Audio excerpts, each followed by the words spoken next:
but there's just no meaning left in my soul. Skin so thin you can see I'm not old. Maybe money will fix my life, making love and make me cry.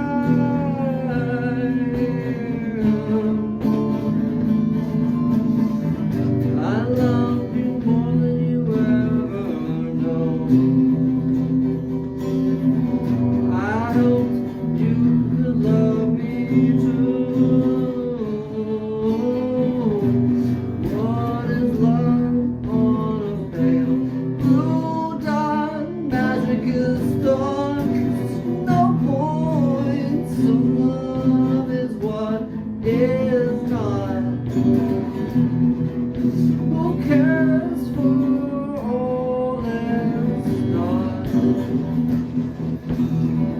Be happy in the circus ride.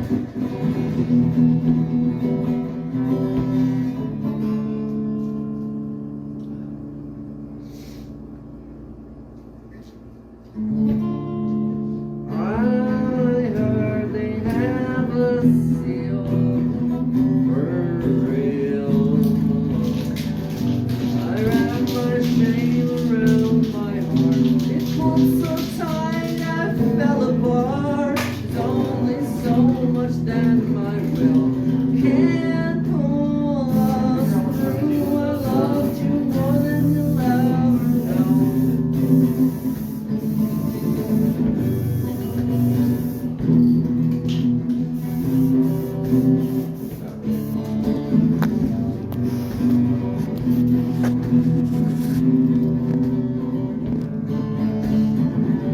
I love you more than you'll ever know. I love you more than you ever knew. I'll pull my threads back to start, but there's just no meaning left in my soul. Skin so thin you can see I'm not whole.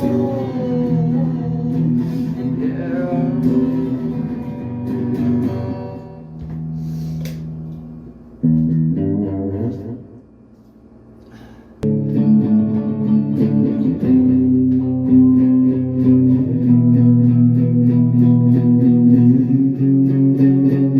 Fortune to just them, right? But to keep it secret so they all love me, right?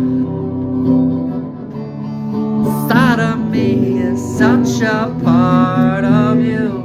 Oh, it burns.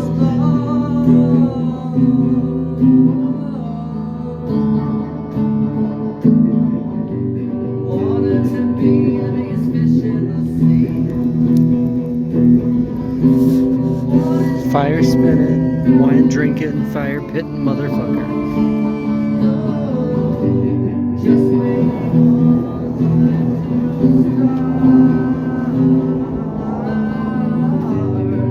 but I found that I'm too more than I could ever love. Everyone and everything won't let me.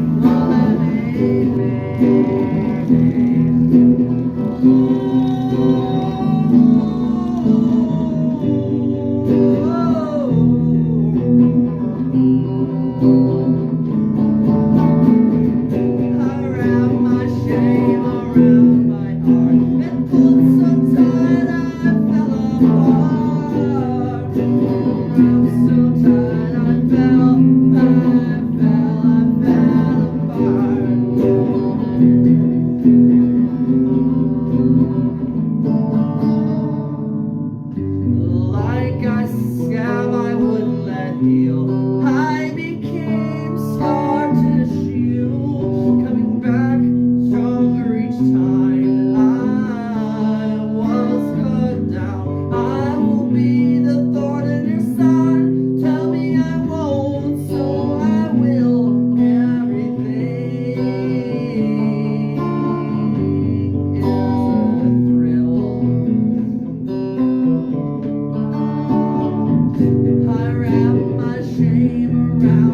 heart. It pulled so tight I fell apart. There's only so much that my will can pull us through.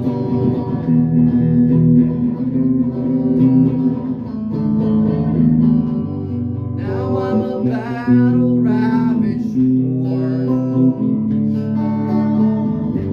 so far away from the home I tore apart.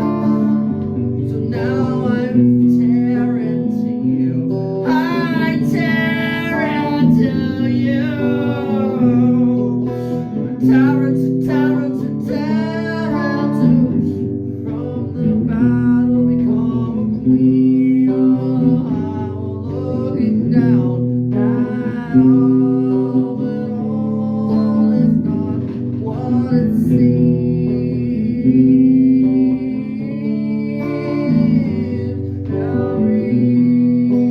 Everyone leaves the room.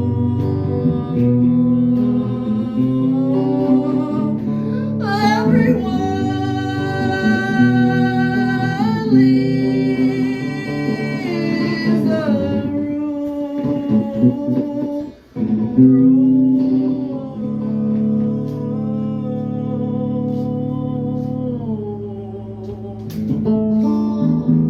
around my shame, around my heart. It squeezed so tight I fell apart. There's only so much that my will can pull us through. I loved you more than you ever knew.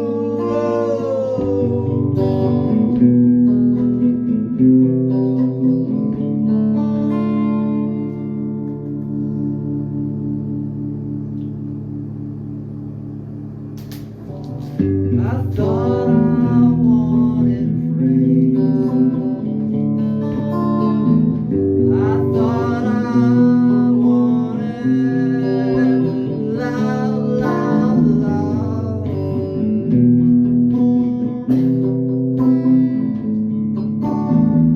I thought I wanted you all to know my name.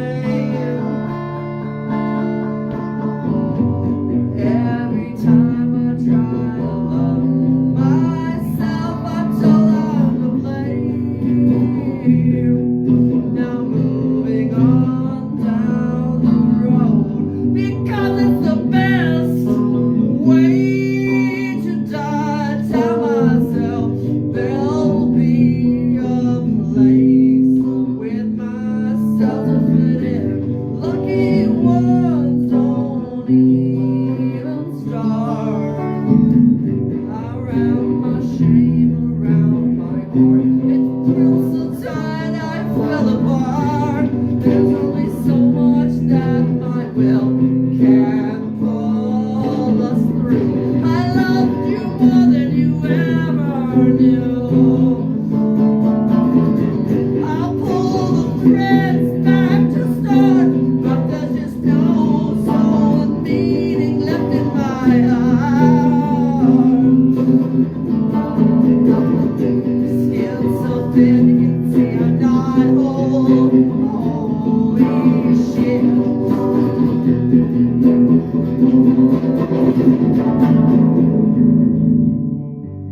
Maybe money will fix my life, making love and making me cry. I loved you more than you ever knew. I hoped you could love me too. What is love on a pale blue dot? I'm in hell, magic is thought. The point of love, what is not? Who cares? It's all for rot. So be happy in the fucking circus. I heard they have a seal, so make a deal. Be happy in the fucking circus.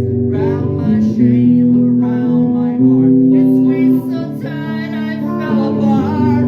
There's only so much that my will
I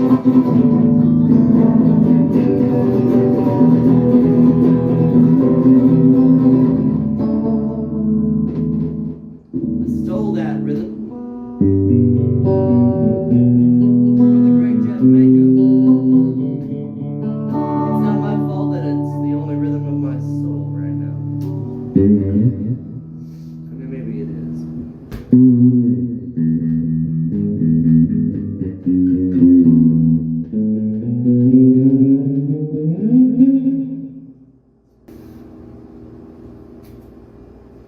So fast.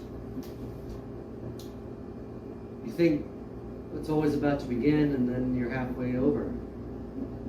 You realize you learned more than you thought you did. And bullshitting it through was just standard practice.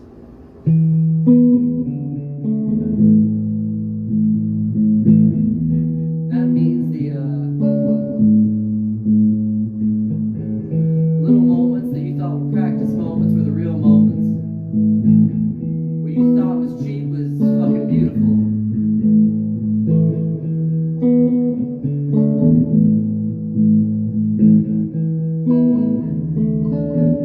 You probably fucked up a lot on the way. I know I did. I'm about halfway through if I make it to the average life expectancy. But when you tell me what wasn't, I knew best until I didn't. Yeah, brother, right is wrong. A lot of people real sad, real sad. To that, all I can say is,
we were in between, childhood and adulthood. We were in between where we are comfortable in a future that was uncertain. We were in that paresthesia state, and we were just coming into the world. And things were changing radically. We all have a coming of age story, and I guess this is kind of ours, for the lost, the confused, the sexy, and the damned. And looking back on it, it was just such a wild, insane time. And I guess everybody has that story, right? Like that few years. For me, it lasted 2 decades. So going into this, thinking about a way to make a sequel, because Ben's like, so there's this, these people that are interested in seeing a sequel, and I could have said, that's cool, and never visited again. I'm in nursing school, I just closed my gallery, like, there's no reason for me to look into doing a para 2, but I am fucking hooked and intrigued, and I just really want to think about that. Back in the day, like 15 years ago, I had really considered doing a para 2, and I wrote out a story called Delirium in Gray, And I even had outlined a third installment following this Chaos character. And at the end of Para 1, this Chaos character combines with Kalia's character to become a new archetype known as Love. And then they get shot into another liminal space, which is spoken of in Chapter 5, where Chaos is floating in like this nothing, this nothing. And they are there for so long that time just doesn't exist, but they're there for eons and eons, and they watch galaxies form and break apart, and then slowly they get their body back. So I guess they had died, right? This collision between these two characters, and they had to like reform into this new character called Love, with instead of a black and white coat, it would have been a red coat, like a black and red coat with like a hood. It looked a little bit like Jigsaw, but it was cool as fuck. And I went on eventually to sell that coat for like a few $100s to somebody, which is badass. But it was made for Para 2, and the idea was to make Para 2 with actors on a green screen, and then have the characters and environments around them be done with stop motion miniatures. So like you'd have people running around on like a green set, and then little clay figurines of all these fantastical creatures. But it would be really low budget because I'm a poor person. So you wouldn't, it would look so bad, but that's the point. It would look lo-fi and like you were watching a movie from the 60s where it's all like really just, like you can tell the dinosaurs are made of clay and these people are definitely not on the same set with them. That's the vibe I wanted. And I had written out this whole big story where the city was nothing but gray. All color was gone from it. All the liveliness was gone from it. And you had this Love character wandering into this place. Now, mind you, this is inside the void of nothing, right? So it's like, what is this place? And they're wandering around and they meet these people that are bland and gray, and they're hermaphroditic, right? Which is something I've always wanted to be. It's kind of what I am, by choice. They're just sort of in this world, and there's like this sort of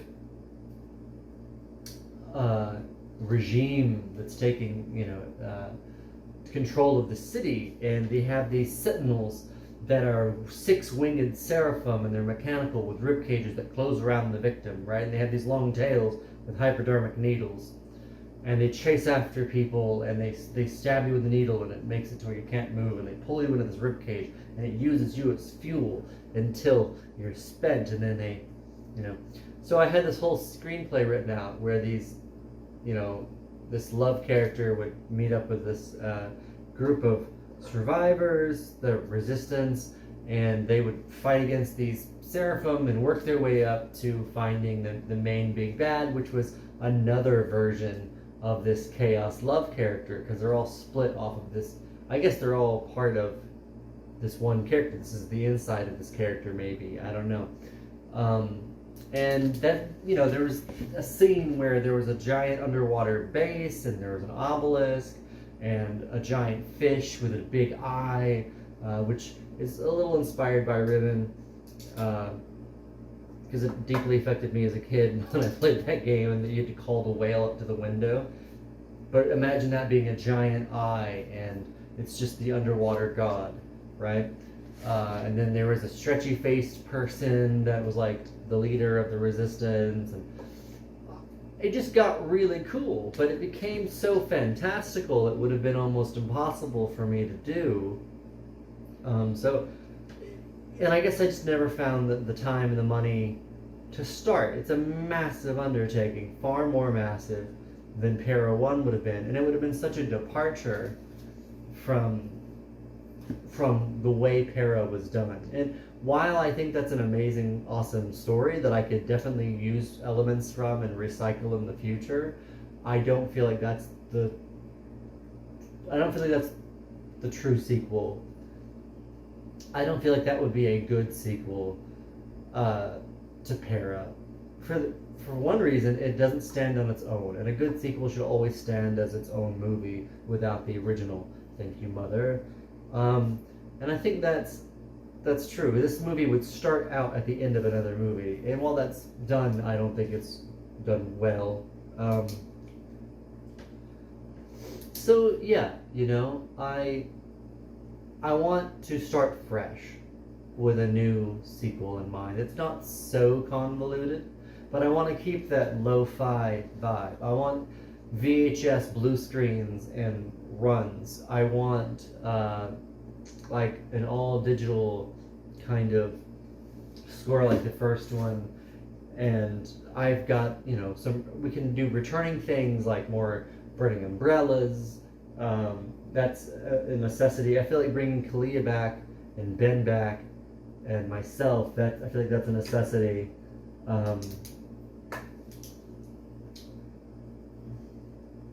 But it's, and having somebody run through trees, because if you've noticed, there are trees in rows in every film I've done. And while that's not like, ooh, it's just something that's kind of like, it's kind of a hallmark of a Fricks movie, is that there's going to be a row of trees. And I think with Para, we can cut that and make it, like we can play with color, like the trees are black and white, and I think that would be really swell. But I have all these other artistic ideas that I've been developing over the last the last decade and a half.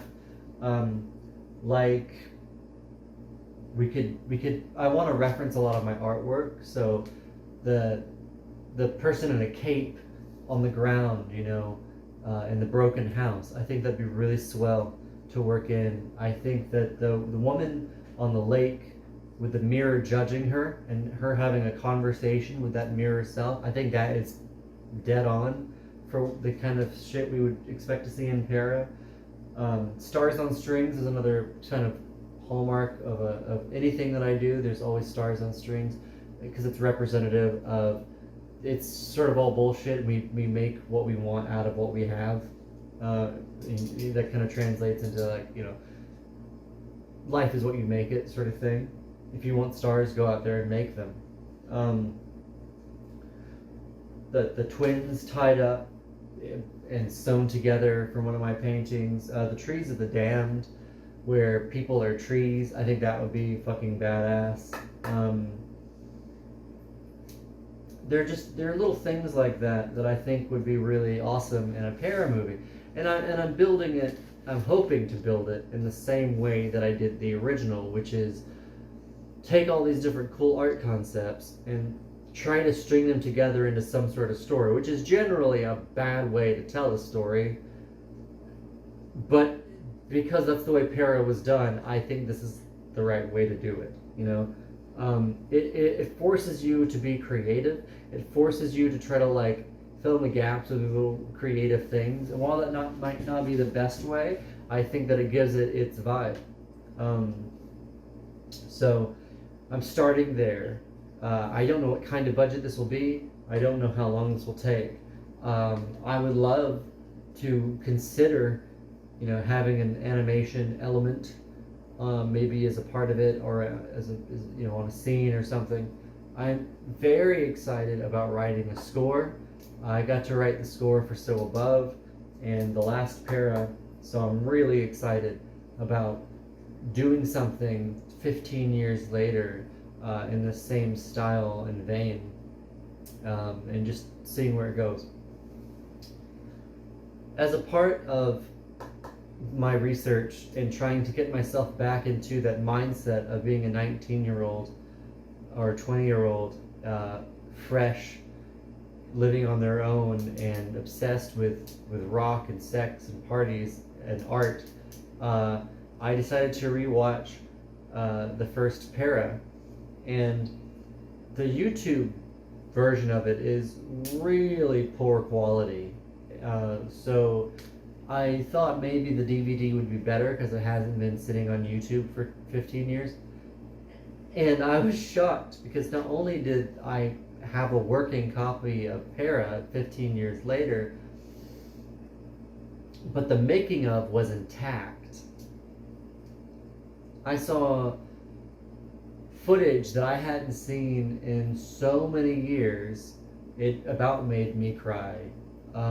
There were, for the first time in a long, long time, I managed to see the end, which had Kirby and Ember and me and Ben talking about a pony and like all these things that I just hadn't seen before or hadn't seen in many, many years. And it about made me cry. I missed Kirby so much, and I missed that time period in my life so much. And it was just nice to see everybody again.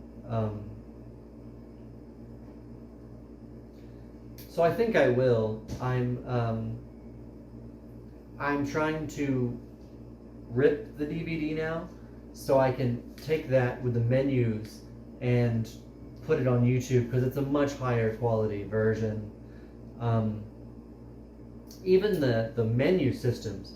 Me and Amber, after everything else was done, after production and editing and the making of had already been like spoken over and everything else, me and Amber sat down for about a month, maybe more, and we just built these massive menu systems, and they have stylized buttons that are just gorgeous that I hand drew on like paint, and we added them in.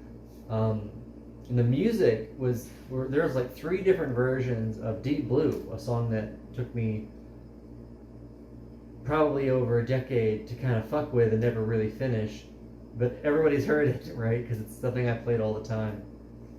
And there's 3 different versions of that song in Para in the DVD. The menu has it playing, and I forgot that version ever existed. So it really was emotionally moving for me to go back and watch this making of on the DVD, and I want to be able to rip that and share it with the world.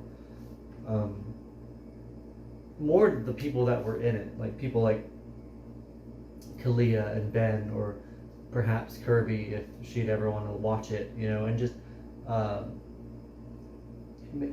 Zeb perhaps, just these people, and it's just really cool that we have the opportunity now to go back and do this again. And you don't have to like Para, but it's really cool for me and the people that were in it to be able to look back at ourselves in that crucial time in our lives where it's right at the beginning. It's right at the end of your childhood, and it's right at the beginning of you starting your adult adventure, trying to understand who you are, where you fit in, what are your strong suits, what are your weaknesses, what do you want to do for the rest of your life, how do you even figure that out, where do you start, what are bodies for, what does this do, what does that do, like, this feels good. What is it like if we express ourselves in this way? What is it like if we throw paint on each other? What is it like if we, have sex during a hurricane on the porch in Charleston? Or what happens if we jump that wall and smoke some weed? Hey, have you ever followed a gaggle of partygoers from one party to the next? We did. Charleston in 2006 was an insane time. And I had hitchhiked across the country by this point, and I still wasn't ready for Charleston. We had 400 people in my backyard every Friday and Saturday night, and I remember at one point I had finished having some fun, some relations with my girlfriend at the time, and I jumped out on the little roof outside of my window that was like a bit overhang from the entrance, and this may be 10 feet long, and I jumped out there with my electric guitar playing to this crowd of 400 people with nothing on. I was completely naked except for a condom, which I think I took off and threw jizz and all into the crowd. That it was just that craziness that brought about what Para really was, which was all of us were just these confused, horny, crazy people trying to figure out what life was, and in a lot of ways, Charlie, who I met years and years later, who I filmed So Above with, summed it up, a lot of what Para was about. When it was just that, you know, it looks like this windstorm rushing through, but really it's just a bunch of, you know, people with flashcards waving them about, people that had, you know, been awake for 3 or 4 days on Adderall and, you know, just trying to make air move. You know, I feel like that's so much of the energy that's in a lot of the projects that I do, and we're just these dumb little meat sacks floating around on this planet, and we think everything is so important, and really, you know, the planet, the solar system, it's all just in this big sea of nothingness, and it's beautiful because of that. You know, it means that we shouldn't take everything quite so seriously, and I feel like, you know, if you push that to the extreme, you know, some people can get very depressed, other people turn to carnal pleasures, and somewhere in all of that you're trying to figure out where you want to land on that sliding scale of, we are the most important thing, we are the least important thing, everything has to be order, everything is chaos, you know, everything must be a certain way, just enjoy everything and enjoy the base, you know, pleasures of reality. And it's like somewhere everybody's on that sliding scale, and I feel like chaos plays with that a lot. And then the main character, paresthesia, I don't even know if it's called paresthesia, paresthesia. I pronounce it 4 or 5 different ways, and I think in the movie even I've said it 2 different ways. But the whole idea that I keep telling everybody is that it's slightly autobiographical for the people in it, you know, and I mean that in the best way. You know, I think Chaos wanted to go around and show people who they could be, who they were inside, who they wanted to be, and that's what we all wanted to know. We all wanted to know who the fuck we were, where are we going, what's happening with us, you know, who am I going to be? Will I make it past 23? You know, who am I going to be as an old person? How will I ever make it to work every day on time without losing my job? How do you cope? You know, all these things that we were dealing with.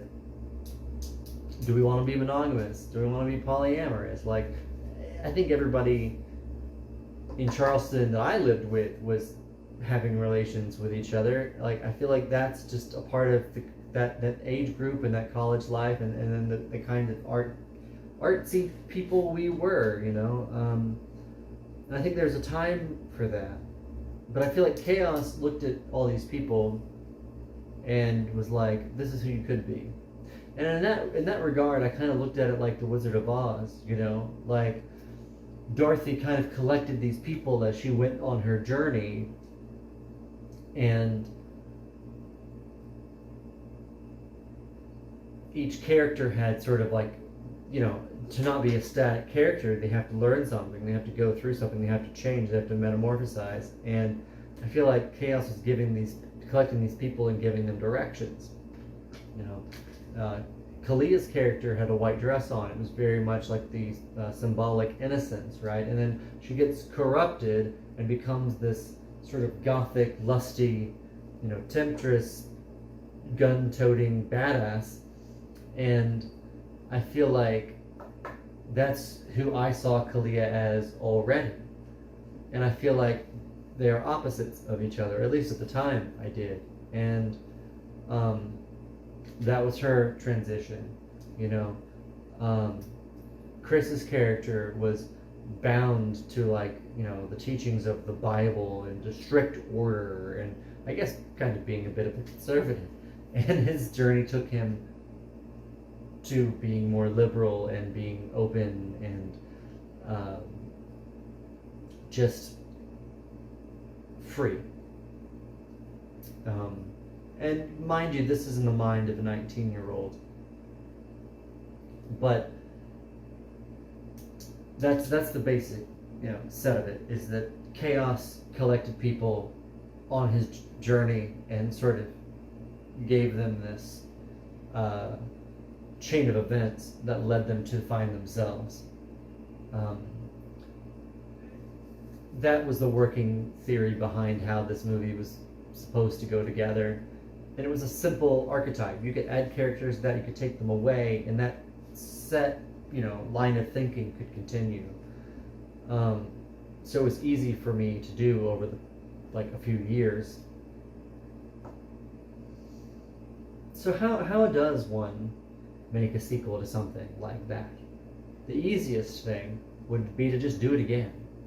Do a very, very similar story where you'd collect people and they would kind of like become themselves, you know? Or I could be overly art house and follow suit like the mentality I had during the first film, which would pretty much lead you back to Para, Delirium, and Gray, where it's like a completely different thing, but with the same base ideas.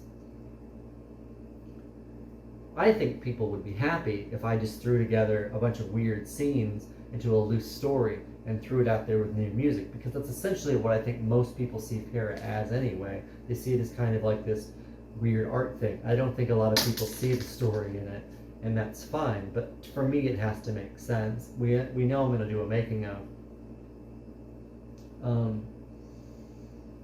I had dabbled with a name, you know, and I was like, maybe it's Conversations with Yourself. And you can just, you know, it's these different stories that come together, you know, these different people that are going through something that changes them.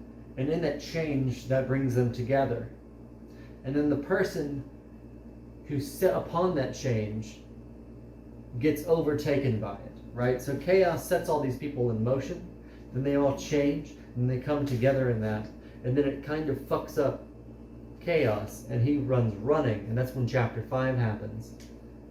And that's what brings about the end, which he starts the whole thing over again, which is another convoluted part of the story that I don't think anybody gets. But if you just stuck to that, you could have a sequel that is much like the original that you couldn't piss anybody off with. So, you know, you just a character running through, setting about change in people, and then it does something they didn't expect. Like, that's a very potential that I might go through. But first, I'm going to collect all these stories, right? These little images that I want to convey, and then I have to break them apart into characters and say this character can be a part of this character can be a part of that, and then just string it together in some sort of story that makes sense, and then refine that and work from there. So I don't know what Para 2 will be, or maybe won't be, but this is me saying that I'm hoping to do it, because Ben said this would be cool, and I said, yeah, it would, and now here we are. So this is the beginning of me working on it. It's December 27th, 2023, and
so I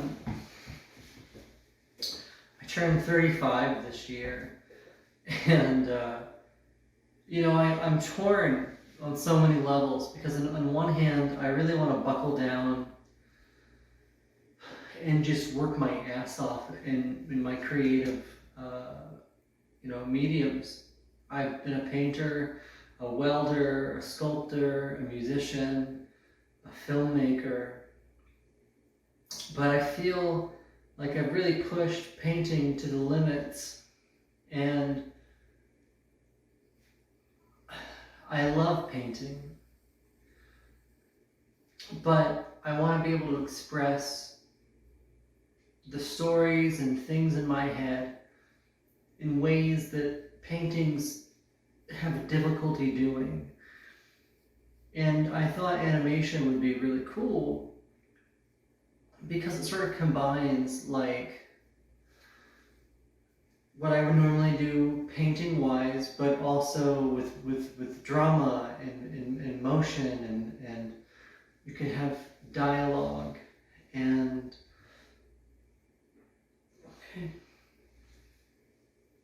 and you can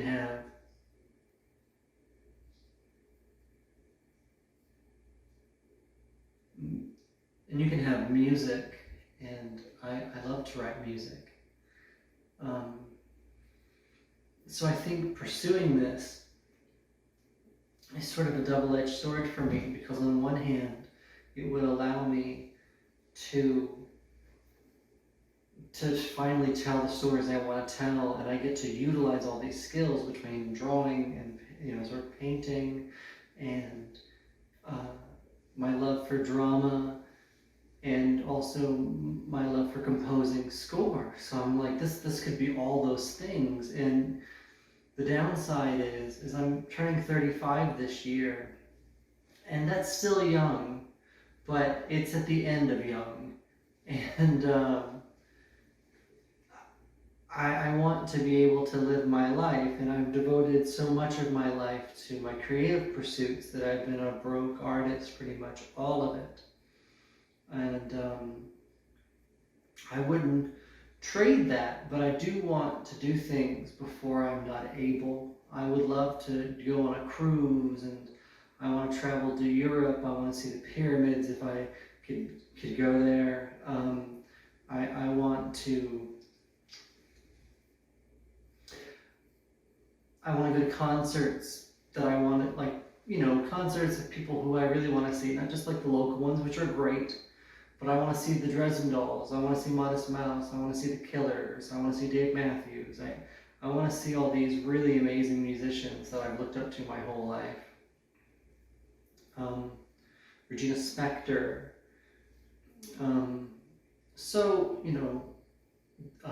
Jack White. I want to see these people in person, because they're the ones that inspired me to begin with. And when I was young, I used to travel all the time. I used to travel all across the country. My father was in and out of Seattle and Chapel Hill, kind of back and forth, and so was I. I hitchhiked out to Seattle when I was 16. I dated a few people in Baltimore and New York, and I was always in between there and of course Charleston and a few other places. So I was just kind of all over the place, and I've been really sedimentary the last 10 or 15 years, because I had romantic pursuits, and of course my offspring Jasper, and but now Jasper's an adult. They turn 18 this year, and I turn 35, and I just feel like it's a good moment to move. I really want to move to Seattle or somewhere on the West Coast that's just more liberal. Living in Greenville, South Carolina, I have a lot of people I know here, a lot of friends here, but at the same time, I've been here for most of my life. And every time I think that the city is growing and becoming more open-minded, I think, oh wow, it's really grown to be what I want it to be. It's become a lot more liberal. And then I go to some place like Asheville, and I'm like, oh, never mind. We're still the most conservative place you can go that's got art in it. And so I want to do that, and I've been pursuing a apprenticeship in tattoos, which I think goes hand in hand with learning to do animation. because I'm practicing my line work, and I'm keeping my hands busy, and I'm practicing drawing all day. So either way, one builds the other. You know, the left hand washes the right hand. So I think that is a really cool pursuit, and I think that being a tattoo artist would be a really good way for me to make a living, because I still don't have to, well, I'm sure I'll have a boss, especially if I don't open up my own shop eventually. I'll at least not have some corporate douchebag probably over me. And they, you know, a room full of artists seems like they'd be a little more inclined to understand an artist than some corporate BMW guy. So I want that. I want that flexibility. And something else that allures me to tattoos is I know that I've read about a lot of tattoo artists that will travel by looking for guest spots.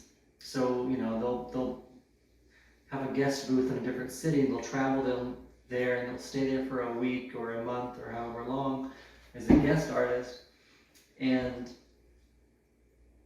you can kind of travel around that way, and I think that would be really grand. I'd much like to do that, because I just want to get some life out of me. I want to go do things. I've been poor my whole life for my art, and I want to double down, and I want to really pursue this, because, you know, both pursuing tattoos and pursuing animation is so much. Animation is, you know, the more I learn about it, it's just the most grueling thing I can even think of, and I love that. But I also know that while it's becoming more and more common for filmmakers to animate entire features themselves, that's no easy task, and I could easily lose the next 7 years of my life doing that. Who knows if it'll ever get done? I might die, right? So it's a big commitment to something. But for me, it's just the only thing I think I can do. I've had these stories for most of my adult life, like After All, the Story of Azrael, or the Para project, or Into Walls, which was my friend Charlie Richardson's, who's passed away, is no longer with us. His favorite story of mine was Into Walls. And then there was Marcy Gray, which I never really got to flesh out, but it was literally about a trans woman who was a writer living in Seattle. You know, there are just so many stories, including Onarianauts and So Above, right? So like all these stories, I really want to be able to tell them, and I think on a certain level, I really just want to give myself something to put music to.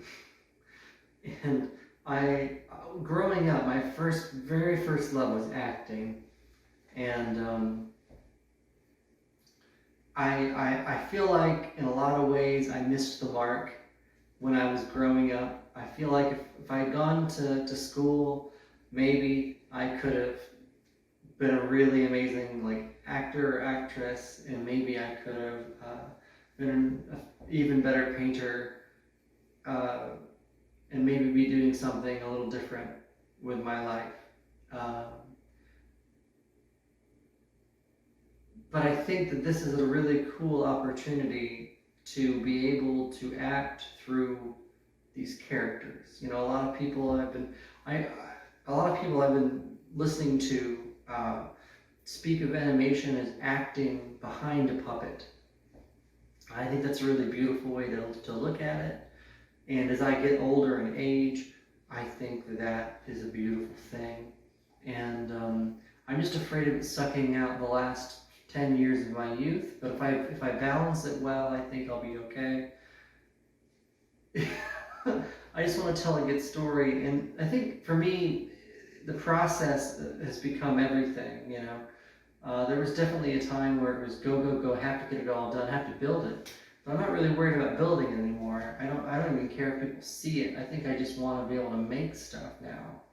I want to be able to write music. I want to be able to draw. I want to be able to make these characters come to life. I just want to see this thing on the screen because I've been waiting most of my adult life to see these things. And so, first I get to, my first part of the process was just to kind of figure out what story I wanted to tell, what kind of elements I wanted in it, and then I kind of threw it all together on flashcards, and then I kind of threw up all these papers on the wall about, kind of arranged these flashcards in a way that made the most sense. And I started, I'm imagining it, I would do one character story arc at a time, the 3 main characters, and I combined Show Above, Para, and the Onarionauts into one. And there's a reason for that. I think I was having a hard time with all 3 of those stories.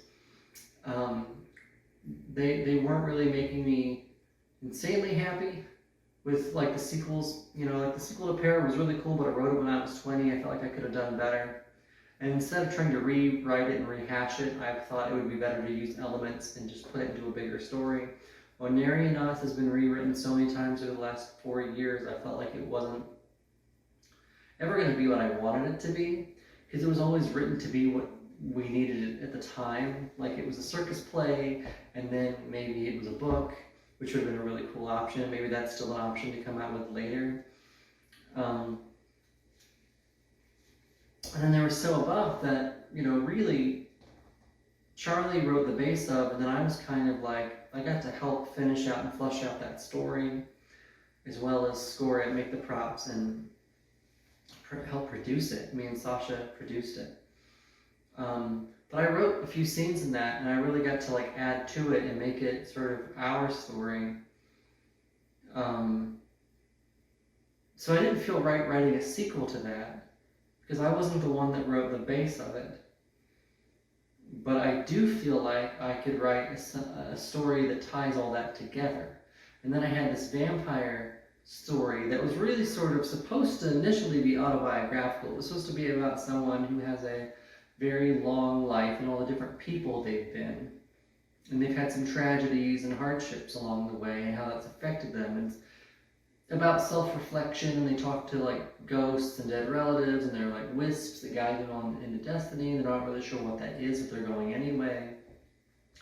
And it's supposed to be just a sad tale. And that's what I wanted to initially do in animation. But I couldn't really figure out where I wanted it to go. So I thought, what if I made these things together and made the vampire girl the villain of Onarionauts, and then made Fox from Onarionauts, Chaos from Para. And I'm like, well, that's perfect. And there's some weird tweaks in there that kind of like have to adjust, but that makes the story even richer, I found out when I was writing all my flashcards. So anyway, once I was done adding all the little scenes and arranging them with flashcards, I wrote it all down on my laptop as chapters with bulletins that I can now go in and flesh out, and I add changes, etc. And now I love telling stories, but grammar is not my strong suit, never has been. Spelling has never been a strong suit of mine. I wouldn't trust myself to put out a book worth publishing, but I would be able to like hand you some mangled things that tell a really good story that you could turn into like a movie. That's what I can do. So a big part of what I like doing with my art is research. I love research. Research might be my favorite thing ever.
Happy. Stop trying to prove yourself to everybody else, you know, it's not worth it. You don't have a lot of time, and most people on their deathbed regret working too hard and not just living the life that they wanted to live. So just do the shit you want to do, man. Be you. Is it going to be hard? Absolutely. But is it worth it if you're happy? Fuck yeah.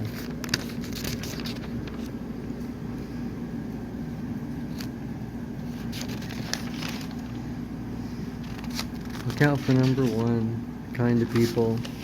And get on with it.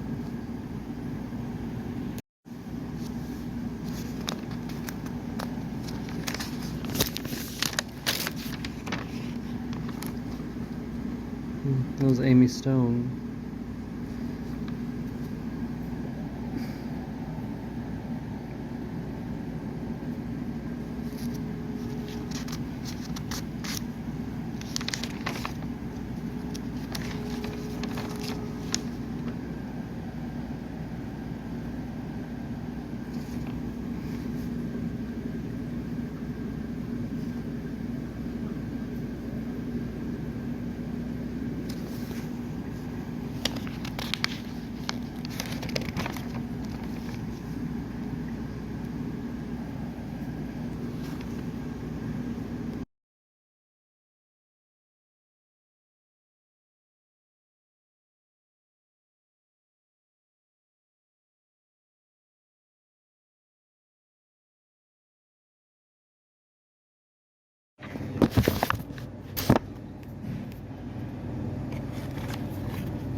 Her sister came alone, and as the afternoon ticked by, she had gotten more and more worried. And so worried, in fact, that she had decided to go out and look for Christy herself. But before she even got very far, she ran into a neighbor who told her that the body of a girl had been found.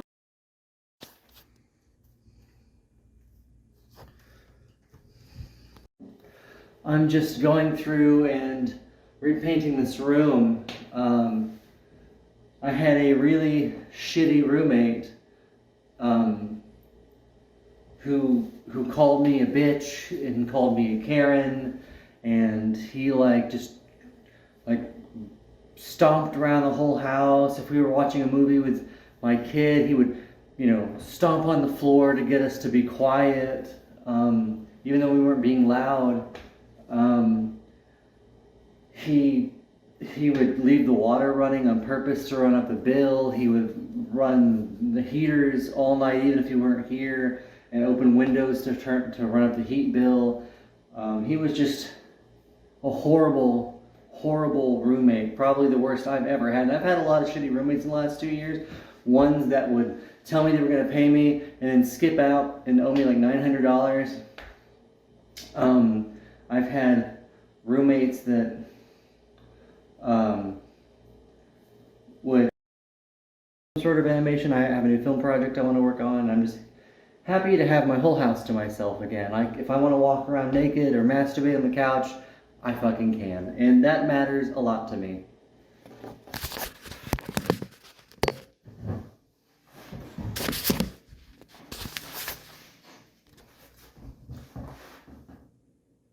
It's been a crazy few months. When I last left off with this channel, I was putting away art. I was closing the studio. I was moving into nursing school and really just trying to give myself a chance to be a person devoid of projects, to see what it would be like just to try to live. And I wanted to pursue nursing as a way to help people, but also to become financially stable enough to travel. I want to go to Europe before I die. I want to go to, I'd like to go back to Seattle. I want to go to Venice. I want to see the pyramids. I want to be able to experience life to the fullest. I want the ability to come home and have a life, to cook dinner and watch TV with my partner, to just fully take advantage of being still young while I still can. And I made straight A's pretty much. Like I made 100 in pretty much everything. My grade point average, like for the whole course, was like 97. I was the top in my class for like a test, an exam for, what was that class? It was just my biology lab. And, I was really stoked. And then I was let go from a restaurant I was working at, and it was kind of a double-edged sword, because on one hand, I really liked the job, but on the other hand, I was getting paid $13 an hour, and I was making barely any hours. So I'd bring home maybe $300 every 2 weeks, and that's not enough, even with an extra roommate here. So I just wasn't able to afford doing school and keeping him around, and it looked like he was on his way out. It looked like we were finally getting him to move. So I just wasn't able to continue with school. I with dwindling money, because the studio kind of helped me balance things out a little bit. With the studio gone, I don't have any balance, and ADD and my lifestyle has crazy ups and downs. So it'd be hard for me to hold that. And I've also realized from many nurses' podcasts and threads on Reddit, and just the people that I'm going to school with who may have already had so much experience, and from other readings, that nursing is an amazing profession, and I respect it, but the hospital system is corrupt and will placate the insurance companies, or be forced to placate the insurance companies, and the hospital is forced to make decisions so they can make a profit, so they can keep paying these physicians, and everybody, so the whole thing keeps moving. And sometimes that puts patients in a position where they're not getting the best care, or someone who should have peacefully passed a long time ago, when what made them them is long gone, are essentially being tortured in bed for the sake of $1 or the insurance companies. And I think that's horrible. And outside of that, I just don't really want to touch poop. And I know that sounds shallow, but I fucking don't. And I think I could get over that if it weren't for the cruelty aspect of it. I don't want to be cruel. I don't want to be put in a situation where I've said before that I think my true favorite hobby is research. Whenever I'm going into a project, I research everything I can about it. I'll Google it, I'll watch videos, I'll read articles, I'll read through forums. Anything I can, I'll seek out people who do these things, and I'll just research it. And it's probably one of the most fun things about a project for me, is just researching something that I'm so passionate about, and then, just looking into how it can be done, looking forward to the thing that I want to do. It's, ooh, I can't wait to, do this way, or try this technique, that sort of thing. And I watched a documentary on Miyazaki, as I was scrolling through videos on animation, I watched Coraline and how they made the characters and how they would sew sweaters out of basically filaments the size of human hair, or how they would do giant rigs on box trolls. It's out of one company called, and I don't want to say this wrong, but I think it's Lakia. And I noticed that their lead animator, now one of the directors, who's one of the same people that animated, I believe, A Nightmare Before Christmas. And I think one of their directors too was from Coraline, was the second director of Nightmare Before Christmas, if I'm not mistaken. And you can just see the talent. It's the same people doing all these things that I love, like Paranorman and Coraline, and just it's all that stuff that influenced me as a child to want to do things like this, and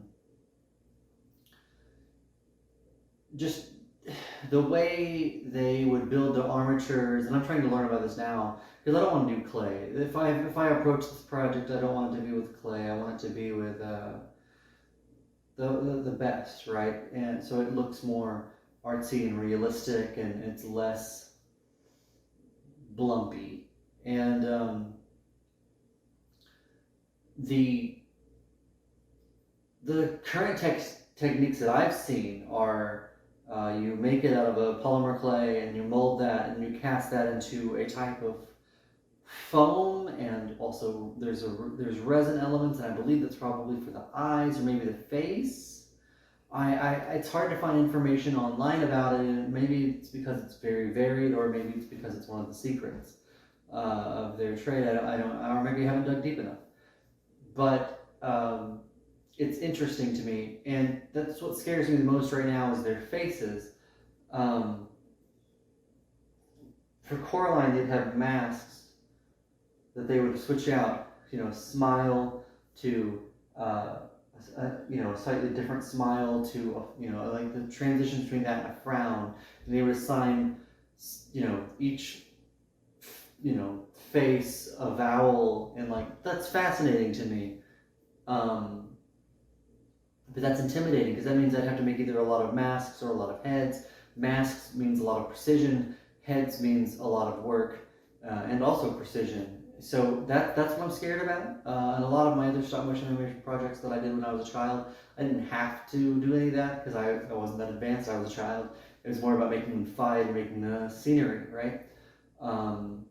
So that's intense. But somehow along all that, I stumbled onto a documentary about Hayao Miyazaki, and I was just engulfed in it.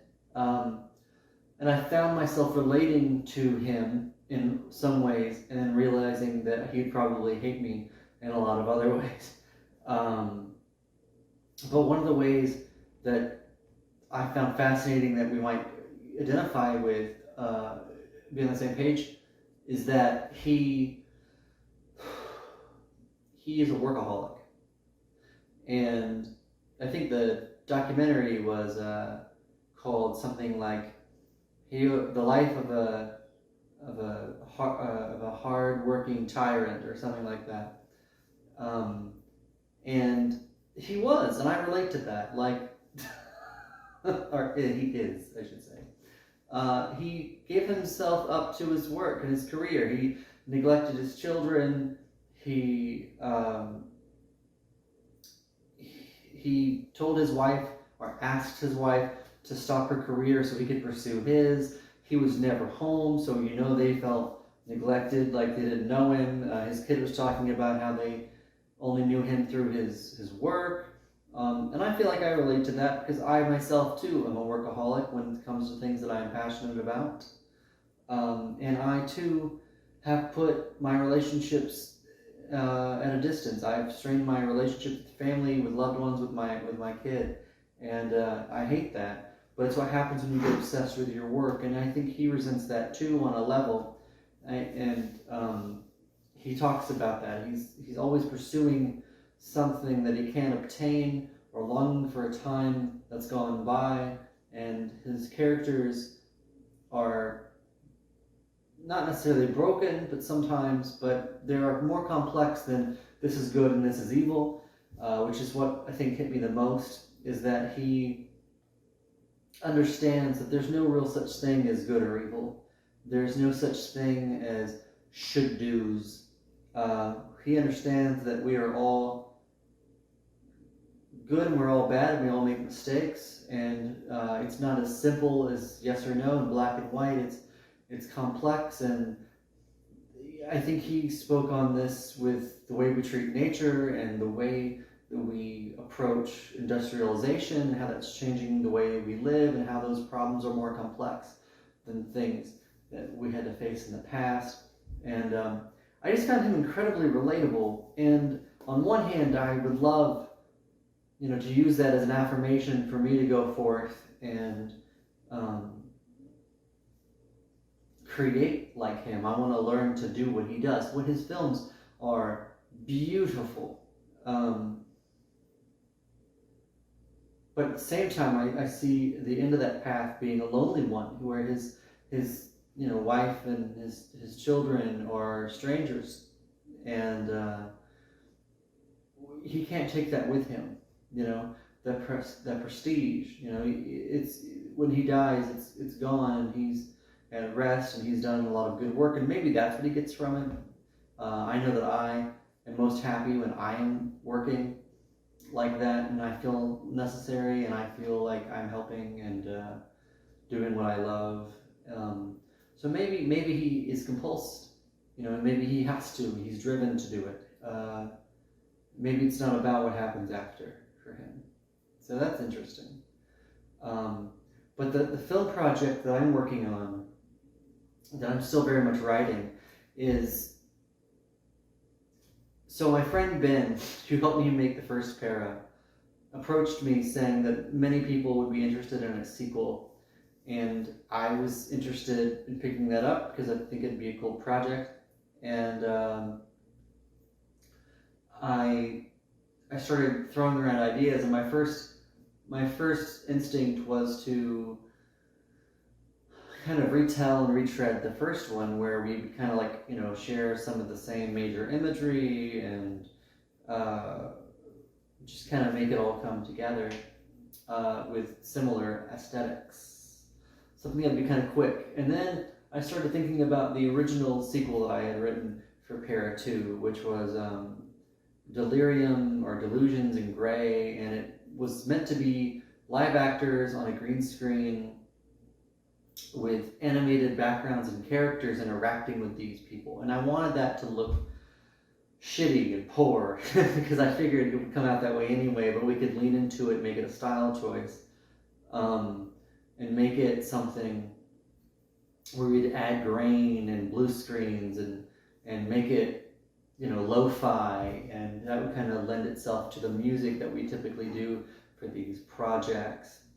But I didn't want to follow that storyline exactly because there was a lot of issues, and I never quite got the ending right on the original Para 2 script, and that wouldn't, I feel like continuing that story would be wrong in that sense, because I feel like after talking to Ben and calling up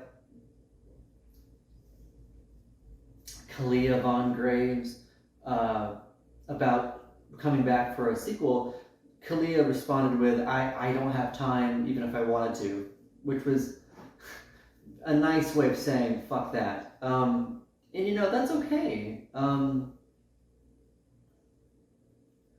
I think that movie was about the summer we all had together and all these ideas coming forth and new creatives and new passion, these people coming of age and just becoming who they are and blossoming and figuring all that out and figuring each other out. And it would all, and we were living that in that house, in that during that summer. And I think that it just kind of happened. It's a product of its time.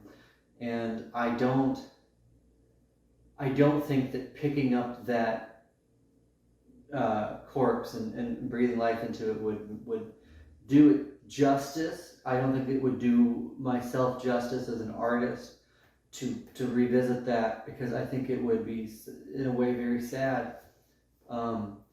So to avoid all of that, I thought about ways to incorporate that film and make it connect to So Above, because So Above is another one of my projects, also with Kalia, but also more recent.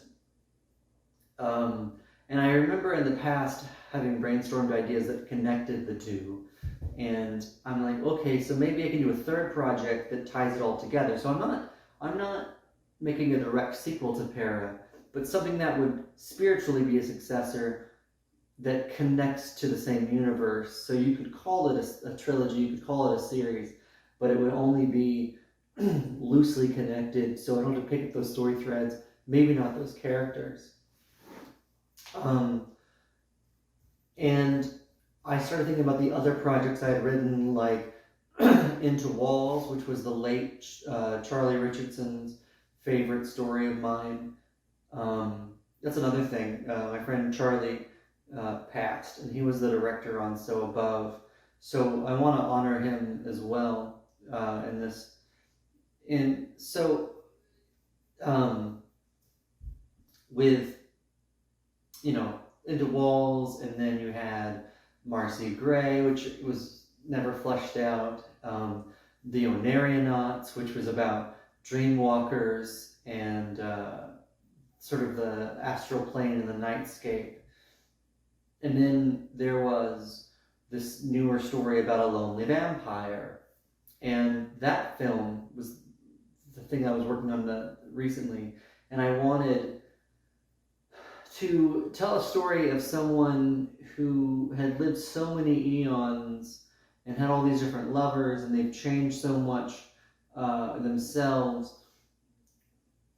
that it just tells the story of someone who's had a very long, lonely life.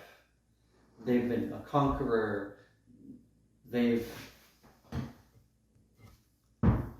been lovers. They've been masculine. They've been feminine. They've been a woman and a boy and a god, right? Like when I was 13, I wrote that into an album. I was playing I was making a CD with my then girlfriend Lauren Keane and her brother Bubby Keane, and we were up in a loft at their mom's, and we were working on music together. And I took one of my songs and played it backwards, and it sounded like I said, "I'm a woman, I'm a boy, I'm God." And I've always liked sneaking that in and working that into my works, because to me, especially now, it's kind of my life. I was a boy, and now I'm a woman, and there have been times that I had this overinflated sense of ego, and I felt very highly of myself, like I could do anything, like maybe a god would feel. And I feel like that's the progression, and it lends itself to the idea that we are all so many people in ourselves. We transition into all these different personalities, living several lifetimes, it feels like. So I wanted this vampire to encapsulate that, and maybe finally find some peace. And there was this idea of having ghosts sort of be a major part of that story, and how this character would follow wisps through the woods to their fate, and they would see things. We call them ghosts, but they would be just memories or actual ghosts from maybe eons ago, different parts of this person's life that still haunt them. So that was the story there, and I never fully got to flush that out with all the turmoil. But I thought, hang on, what if I took the major story from the Onarionauts, where there's a person and they're getting dragged into this world, and then you take the Fox character and slip that in to be Chaos, and then you take the main villain and you make that the lonely vampire. And then you have this really weird combination of these three stories, but it gives it could be a clusterfuck, but it could give it more depth. Because the villain now isn't just some creature that's, evil that wants to kill this person. Instead, you know their backstory. They're human. They've had lovers and feelings, and they've been great, and they've been lower than low, and you have all that background information with this person, and you're seeing them do these things now, and you're wondering about it, and you can tell the story through all three of them. You can tell the story from her perspective, the lonely vampire. You can tell the story from Chaos's perspective, and you can tell the story from the girl in the bed that gets abducted. I think we named her Toby. So, you telling each of these people's stories individually and then bringing them together and then adding elements of the original Para 2 where you have stop motion characters interacting with live actors, and then involving some of those characters like the Seraphim with the mechanical wings, making a stop motion character, and then people like Mock Trevon and the Gray, as we call them, that were these long stilt-legged creatures. Having all that together, I think, would make this very complex world, but you throw that into the Onarionauts world, so these people are wandering through the void of your mind or the dreamscape.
Oh man, well, it's been a hell of a week.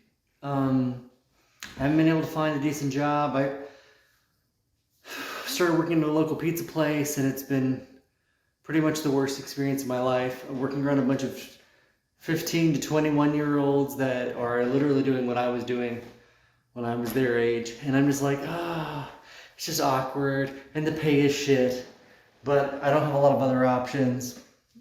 My muffler bounced off my car and decided to drag, and I was doing food delivery for DoorDash and Uber Eats at the time, so I couldn't just stop, and I finally I was in the bathtub last night, and I was holding my phone, and I kind of like did this, like I was about to drop it, and my brain does this thing where it's like, oh, you're ready to drop it, let me just do this. It causes me to throw my phone on the floor a lot, so this time I threw it, but I was in the bath, so it went into the tub, and I screamed. I think it was like the loudest, most feminine, blood-curdling scream you've ever heard in your life. And I was like, it was slow motion, watching this phone go sploosh, and watching the water come up around it, because I knew how bad that was for my life. I mean, my phone is everything to me, like it's how I navigate. I hate that there's a disconnection between perception and experience. What something looks like and what something feels like. what something smells like, but how something tastes. I love the feeling of my hair short. It feels just nice and like oofy to like floof it around, and it feels nice. I love not having anything like on my neck, like when I go to sit up, pulling me back.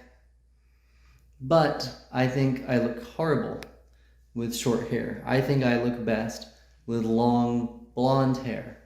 I wish I looked good with my natural color, which is like a brown.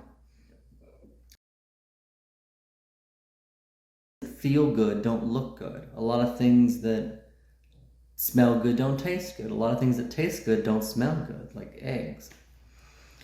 I hate that there's so many contradictions in the world. I wish that what felt good just looked good. So, I've been doing work today. I've been writing out some flashcards, and let me walk you through what I've been doing with them. I'm kind of my ideas on flashcard, and this area is more or less Chaos's character. This is more or less Toby.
Hup, hup. Hup, hup. I thought so. I assume you're wondering why I gathered you here today. I've gathered you here to explain my story. Then I will sit in thy chair and be warmed by thy warmth. Oh God, we are nerds. Yes. I finally accepted it now, Mother, so please tell me more. Where? Okay, so I had these concepts, as you know, and I started out with Para 2. Okay. You never got to read Para 2, but it was called Delirium or Delusions in Grey, and I never made it, but it was written out as a story. Well, if you send me them, I will read them as a book. Well, it won't matter. So, because that story followed the character Love. Love was a character that was born of chaos, and Carmen's character, Lust. If you watch Paresthesia, chaos in the black and white, I remember. and then lust, they combine to make love. The second story follows Love's character. Then you've got Onerenauts. And I made this, it's kind of like rough timeline per character. You know, like you've got like the events of Para, the events of So Above, da da da da. And it kind of breaks it down to like, okay, so if, you know, these ideas go together. So like, there's an underwater scene. There's a light table that I want to include because I'm incorporating designs for like from different books and things that I've written throughout my career as an artist. So like if I throw in something that says a light table design back from when me and Amber were dating, it's like, oh, that light table that helped trace things. I want to throw that in the background of this scene. So I did things like that. And then like, okay, Mock Trevon drowning, saved by Godfish, giant eye, right? Like all that goes in one scene, and it's part of this timeline for this character with these ideas that I'm pulling from that story.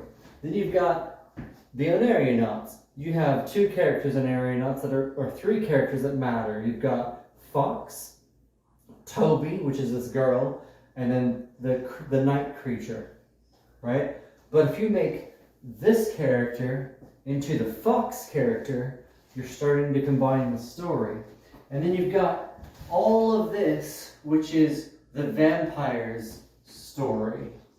She's like this really sad person. She grew up with a broken home, death of the child, makes a deal with a demon, sees ghosts in the hallway. Like, and you take that and you're like, wait a minute, what if you make her the villain in Onarionauts? Well, now you're compiling these things and you kind of like crossbreeding roles. And now you have a tragic villain. And then you put all those ideas together and you have this. And this is the timeline that I'm working on that compiles these ideas. And each of these cards could be a chapter. I believe that. So you get like the beginning, right? So it's like, okay, if every green card is a card that the vampire is a part of, every yellow card is a scene that involves just the world. Green is any storyline that combines the chaos character known as Fox, and pink is any character involving the Onarionauts